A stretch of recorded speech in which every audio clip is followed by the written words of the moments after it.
Hi friends, இங்கே பாருங்கள். நம்ம இந்த கடலையை வறுத்து எடுத்துக்கலாம். கடலை நல்லா பொரிய ஆரம்பிச்சிருச்சிங்க. வறுத்துக்கிட்டு நல்லா வேகிற அளவுக்கு வறுத்துக்கணுங்க. அப்போ தான் தோல் நீக்க முடியும்.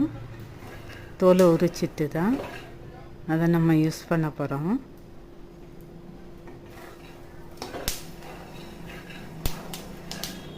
படப்படான்னு பொரியுது பாருங்கள்.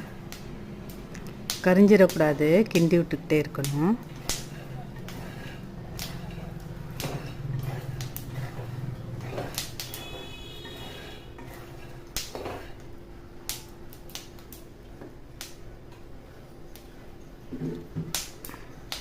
கொஞ்சம் நேரம் வேகட்டுங்க. நல்லா வேக விட்டுட்டு அப்படி கிண்டி விட்டுட்டே இருக்கணும். ஆனால் வறுக்கிறத நிப்பாட்டக்கூடாது.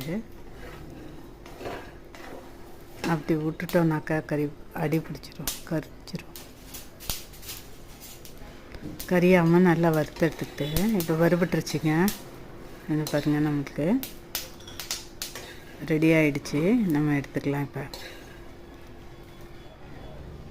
கிண்ணத்தில் எடுத்துகிட்டு வந்துட்டோங்க. இப்போ இதோட தோலை வந்து ஆற வச்சு கையால் கடலையோட பொறுத்தோட ஒரு ஈஸி ஐடியா. இங்கே பாருங்கள், சூடான கடலையை அதுக்குள்ளே போட்டுடணும். போட்டுட்டு அது ரொம்ப சத்தம் கேட்கும். அதனால் சத்தம் கேட்க விடாமல்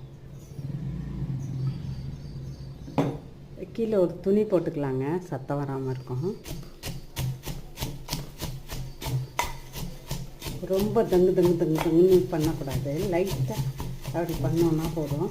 அதோட தோல் மட்டும் உறிஞ்சு வந்துடும்.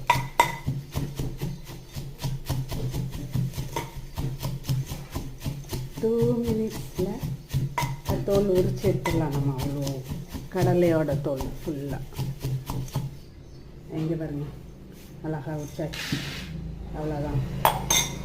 இதை இப்போ புடச்சிட்டு வந்துட்டோன்னா தோல்லாம் போயிடும்.